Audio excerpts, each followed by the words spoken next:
Senator Coons, your caucus just plain doesn't have the votes at this point to block Judge Barrett's nomination to the court. So what's your strategy for the hearings this week?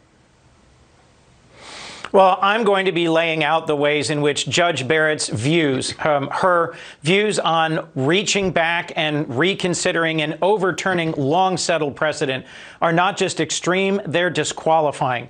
She has taught at a well-regarded law school. She clerked for Justice Scalia, but she has views that make her not qualified to serve on the Supreme Court. President Trump has said he would only nominate someone who would overturn the Affordable Care Act, taking away health care protections from more than 100 million Americans in the middle of a pandemic.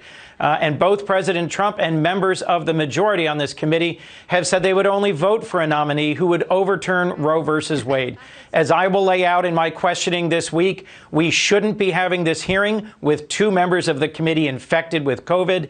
It's rushed. It constitutes court packing, and her views are too extreme to qualify her to serve on this court. Well, let me just point out there have been a number of hearings since COVID began that had virtual membership participation by some of the senators. So this is nothing new in this period of time. But I want to get back to your main point. Based on her writings and even some of her votes as a judge in the Seventh Circuit, do you have any doubt that a Justice Barrett would vote to overturn Obamacare and would vote to either overturn or restrict a woman's right to abortion?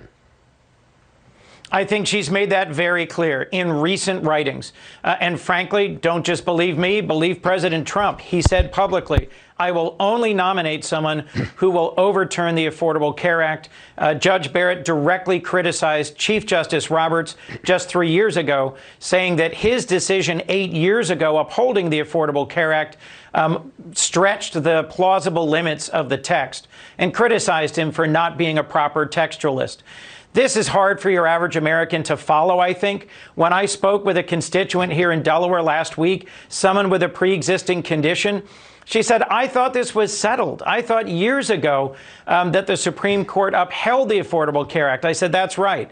But Republicans in the Senate and President Trump keep trying to overturn it. This is their last desperate measure to jam someone onto the court to accomplish that goal by Supreme Court decision, what they couldn't accomplish by legislative action in the Congress.